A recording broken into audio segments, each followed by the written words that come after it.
Hi, you're on the Reddit Confessions channel. The ceiling fan spun like it always did. Lazy, useless. Her back was to me, like it always was.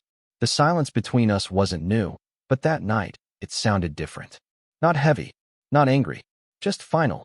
Like a door had already closed somewhere, and neither of us wanted to check which one. She didn't say goodnight. I didn't either. I stared at the ceiling and counted the turns of the fan blades. 23, 24, 25. She shifted slightly. Not toward me. Never toward me. Just far enough for her hair to spill across the pillow and form a soft wall I stopped trying to climb over months ago. Mornings were easier. I didn't need to fake anything. I'd slip out of bed, careful not to disturb the stranger beside me. I'd shower with the door locked, even though she never tried to come in. I started brushing my teeth at work, shaving in the truck. I told myself I was saving time. The truth? I was saving myself from the ache of pretending. She used to touch me without thinking. Now, she only touched her phone. One evening, I walked past the bedroom and caught her standing by the mirror, smiling, not at herself, but at the screen in her hand. Her reflection was different in that moment. Lighter, warmer, like someone else was making her feel the way I hadn't been allowed to in years. I didn't confront her. I didn't storm in. I walked to the garage, sat in the car, and stared at the steering wheel for 40 minutes. Then I drove to a gas station I didn't need to visit and stood in front of the freezer doors like I was choosing between ice cream flavors, when really, I was trying not to cry in front of strangers. Later that week, her phone buzzed during dinner. She never flipped it over anymore. She just smiled, fork midair, and said, "It's nothing." But nothing had a name, and a photo, and a location history I wasn't supposed to see. I didn't go digging. It popped up by accident when she handed me her phone to check a weather app. I saw it. The texts. The saved photos. The nickname. Captain Waterwave. Captain. I was sitting across the table from my wife, chewing dry chicken, while another man with a boat emoji was planning to take her somewhere warm. Somewhere private. Somewhere I had once promised her we'd go. Back when she still said we. That night, she rolled away again. And for the first time, I didn't stay. I got up, packed one bag, and left the room without a sound. She didn't follow. She didn't ask why. She didn't notice. The next morning, I didn't sneak out like usual. I made noise. Not much, but just enough. I shut the bathroom drawer a little harder.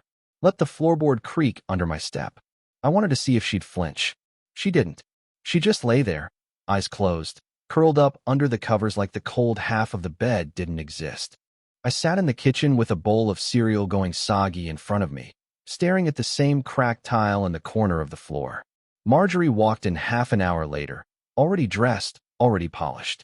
Her face didn't look tired, it looked relieved, like she'd finally gotten a good night's sleep. "Did you get up during the night?"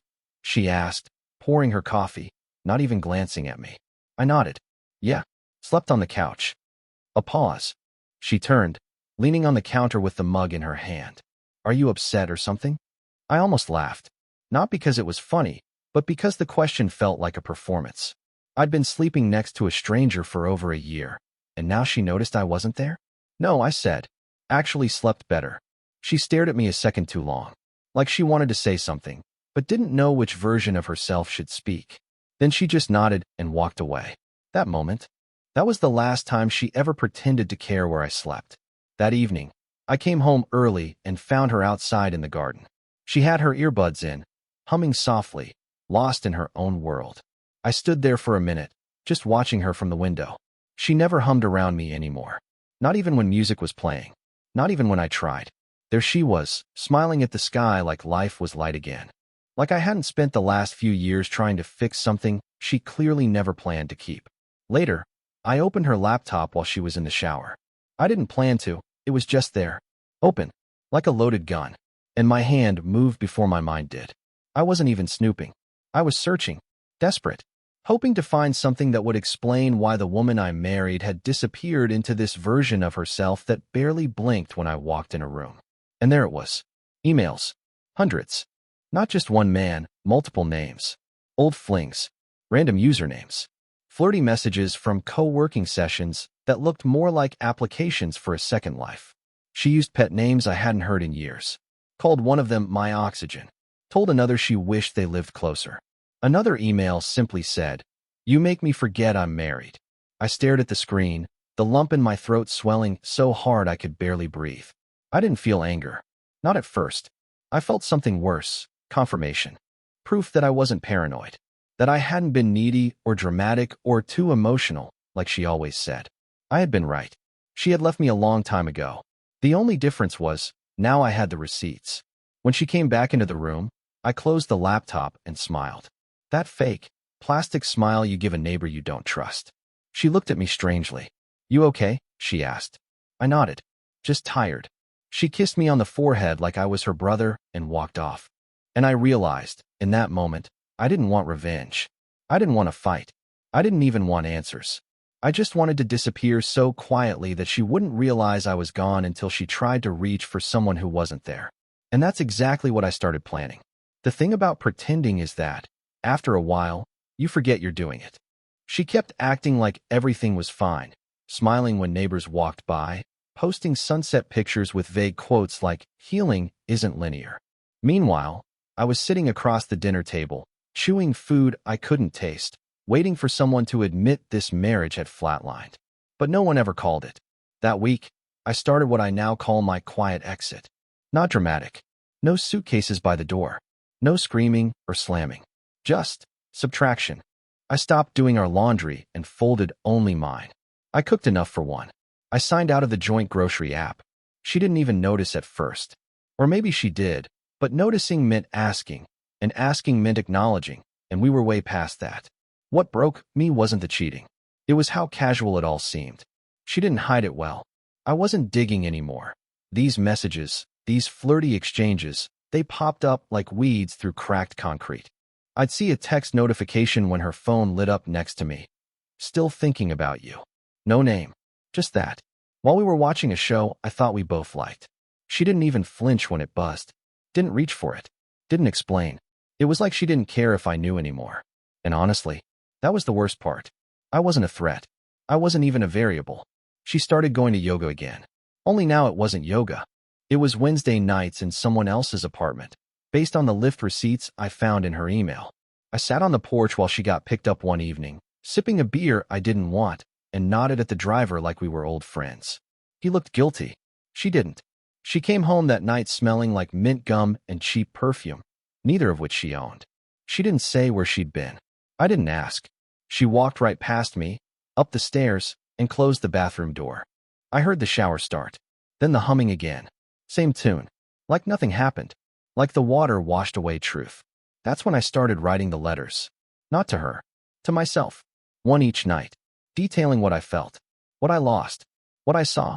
I didn't write to be dramatic. I wrote so I wouldn't explode. And I kept them all in a folder labeled documents. Just in case I ever needed to remind myself I wasn't crazy. The strange thing is, the more distance I created, the lighter I felt. Like I'd spent years dragging a mattress soaked in guilt and finally set it down. I even started sleeping better, on the couch. I bought new pillows. I started waking up early again and walking outside before sunrise. Just breathing in cold air like it was medicine.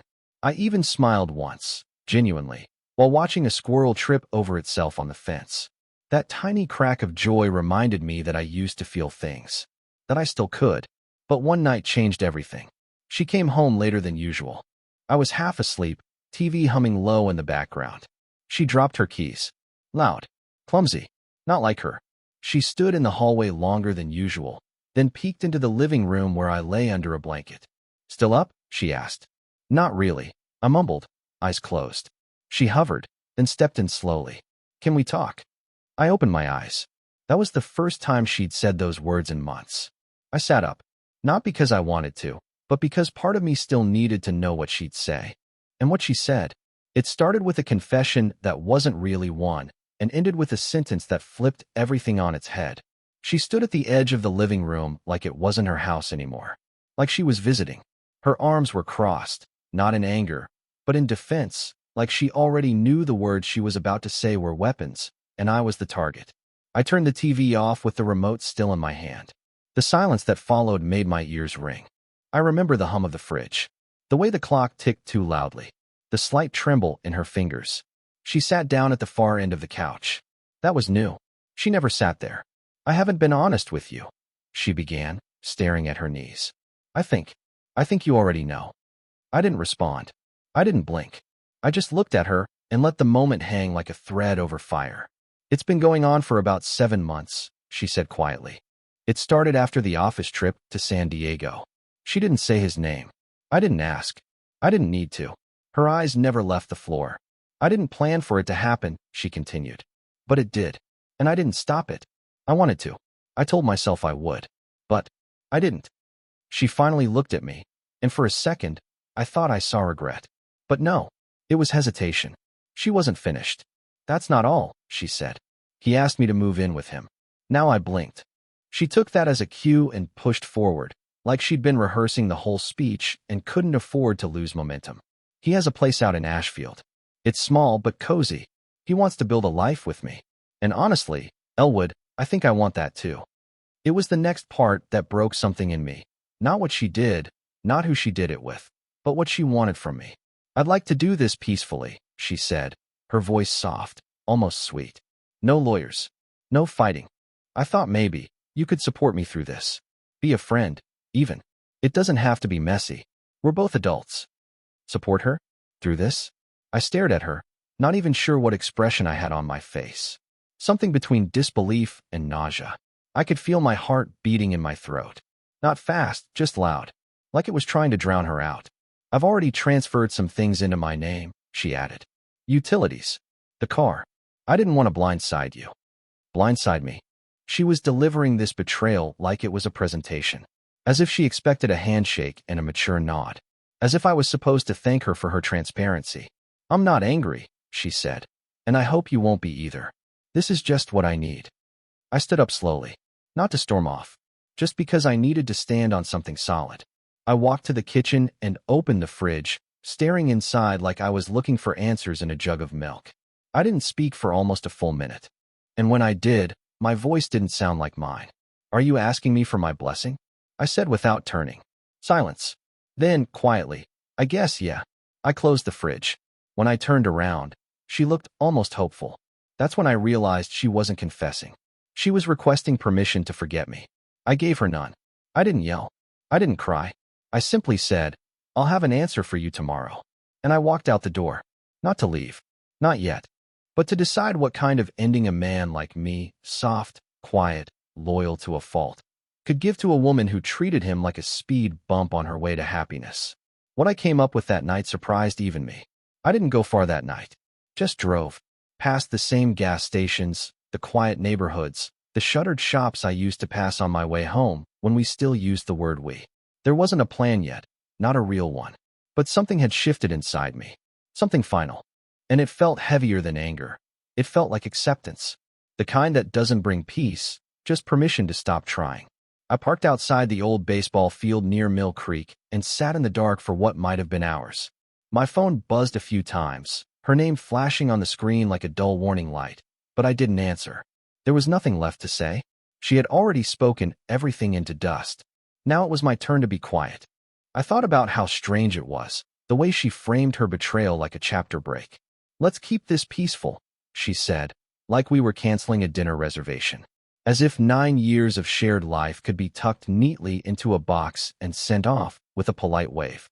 But I knew something she didn't. Peace doesn't always come with kind words. Sometimes, it comes with silence so loud it swallows everything. The next morning, I woke up on the couch, still fully dressed, neck aching, mouth dry. She wasn't in the house. Her car was gone. No note. No message. I didn't need one. She was already moving her things, or herself. She probably thought I'd be grateful she was doing it while I wasn't around. Less awkward. Less mess. That's what she always wanted. Less of everything. Less talking. Less touching. Less me. So I started with small things. I canceled the shared Netflix account. Changed the Wi-Fi password. Moved her name off the utilities. Things she had probably already done, but didn't expect me to. I emptied the joint account into a new one under my name. Only my name. Not out of spite, but because I knew she'd do the same once she realized I wasn't playing her game. And then I did the one thing she didn't see coming. I erased myself from her story. No confrontation. No dramatic monologue. I didn't post anything online. I didn't warn her family. I didn't beg her to stay or try to win her back. Instead, I disappeared from the version of the life she thought she could control. That evening, when she came back, she looked around like she expected something to be broken. Furniture, glass, maybe me. But everything was in its place. Except the man who used to be waiting in the living room. I stayed upstairs. Door closed. Lights off.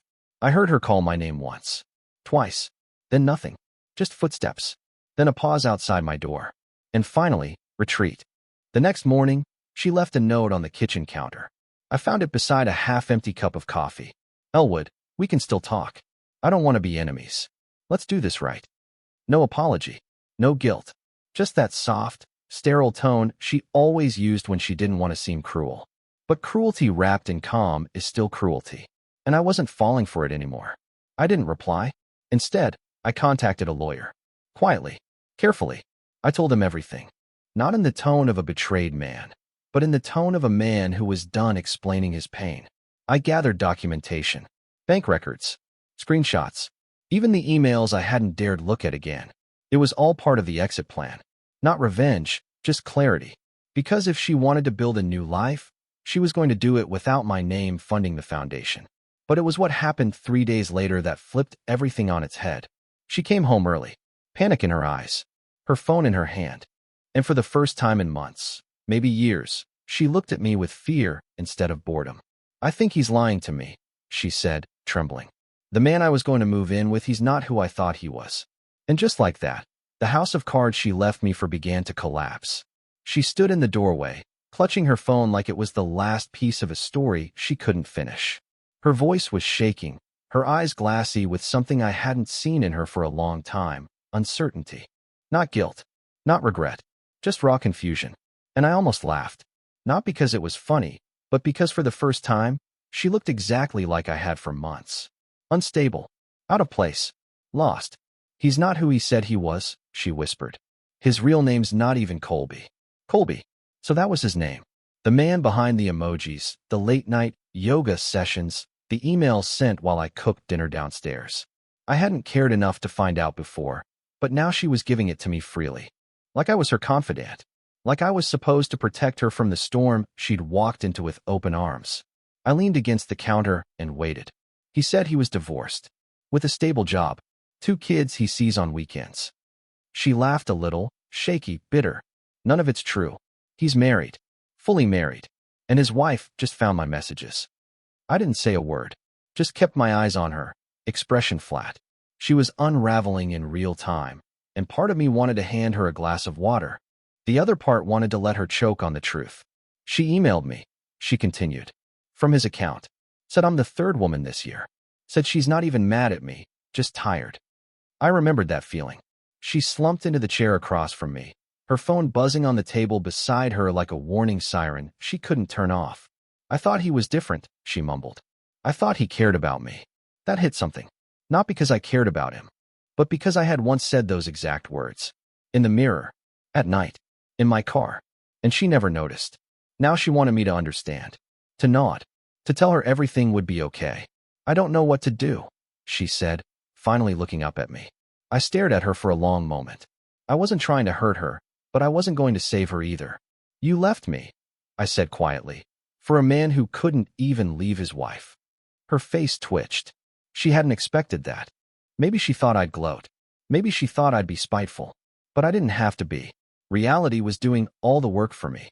I know, she said, blinking fast. And I'm not trying to come back. I thought you should know. I almost smiled. That was her pattern. Always half in, half out. Never wanting to fully lose something unless there was a backup waiting. Only this time, the backup had crashed, and the original?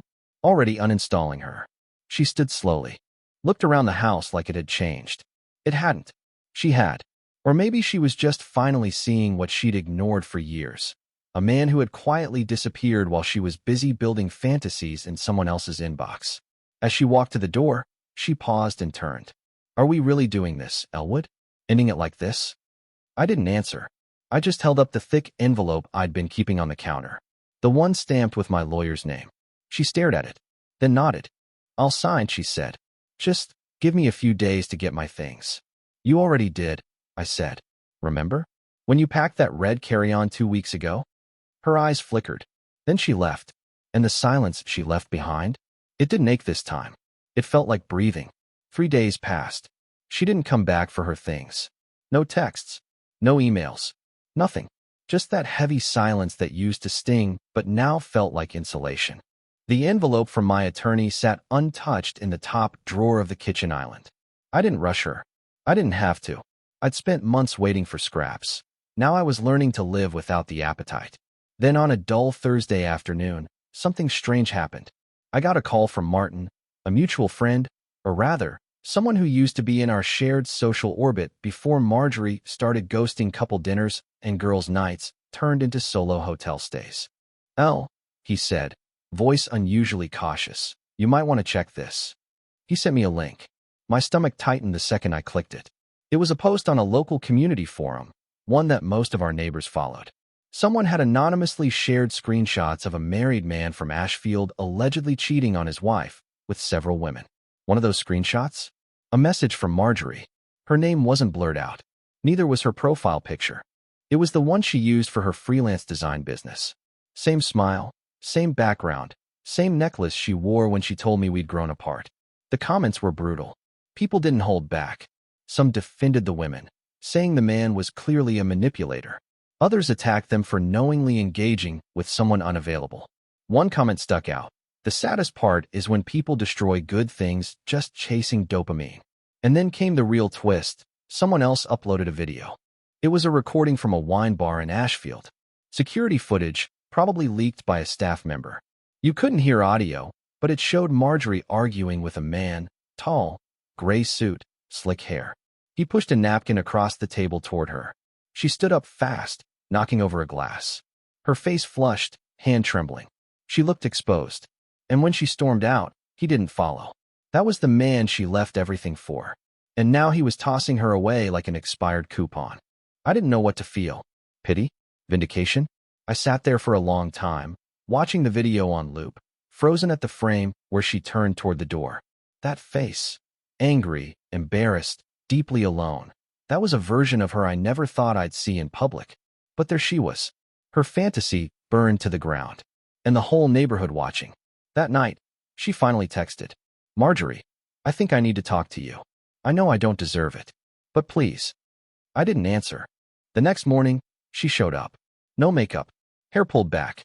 Same hoodie she used to wear when we grocery shopped on Sundays. She didn't knock. Just stood there on the porch, hands in her pockets like a teenager waiting to be grounded. "I won't stay long," she said when I opened the door. I didn't think everything would unravel like this. I didn't invite her in. She didn't ask. "He lied about everything," she said. "Even about getting divorced. His wife is threatening to go public with more. I might lose work over this." That was the first time she admitted what I already knew. She wasn't just embarrassed. She was scared. "I thought he loved me," she said softly. "But I don't even think he liked me. I was just convenient." I almost said, "So was I." But I didn't. I just nodded. "I signed the papers," she added. "Left them in your mailbox. I'll be out of the lease by next Friday." And then she looked at me. Really looked. "You're not going to say anything?" I shrugged. "You said it all for me." She took a deep breath. "Do you hate me?" I should have. But hate takes energy. And after everything, all I felt was distance. "No," I said. "I don't hate you. I just don't trust you. And I don't miss you." She blinked hard. Her lips parted like she wanted to argue. But for once, she didn't. She nodded, then turned, walked down the steps, got into her car. As she pulled away, I realized something I hadn't admitted until now. I wasn't just surviving. I was free. The house felt different after she left for the last time. It wasn't the absence of noise. I'd lived with silence for months. It was the air, lighter, like someone had finally opened the windows and let all the stale sorrow out. I walked into each room slowly, like I was seeing it all for the first time. Same furniture, same photos, but none of it looked like hers anymore. None of it looked like a life built around avoiding pain. I made coffee the next morning. Real coffee. French press, not instant. I sat outside on the back porch and drank it slowly, barefoot on the cold wood. I used to imagine doing this with her, quiet mornings, shared smiles, fingers intertwined. But I learned something better. You don't need someone next to you to feel whole. You just need to stop abandoning yourself in the name of keeping someone else comfortable. Over the next few weeks, I didn't do anything dramatic. No big reinvention. No revenge body. Just small things. I planted herbs in the garden. I reconnected with my brother. I bought a new pillow. I started journaling again, not letters to her, but thoughts I didn't want to lose to time. And one night, I finally read all the letters I'd written during the worst months. I sat in the living room with that stack of folded paper and read each one by one. It was like meeting a version of myself I'd buried. I cried a little, laughed once, then I burned them, not out of bitterness, but because I didn't need them anymore. I didn't need proof that I survived. I already knew I had. Last I heard, Marjorie moved in with her sister. She's trying to rebuild her business, keep her head down. I don't wish her harm. I just wish she finds whatever peace she thought she was chasing. I really do. As for me, I'm okay. More than okay, actually. I still sleep on the left side of the bed, even though I don't have to anymore. I still wake up early and sit on the porch. Only now, I smile more. I breathe easier. And I remember things I used to love that had nothing to do with her. She spent years pulling away night after night. So now, every morning, I pull toward me. If this story hit close to home, take a moment and ask yourself, what's one moment in your life when walking away gave you peace you never expected? Leave a comment and tell us about it below. And don't forget, you've been watching Reddit Confessions, where every story is a window into the truth people rarely say out loud. See you in the next one.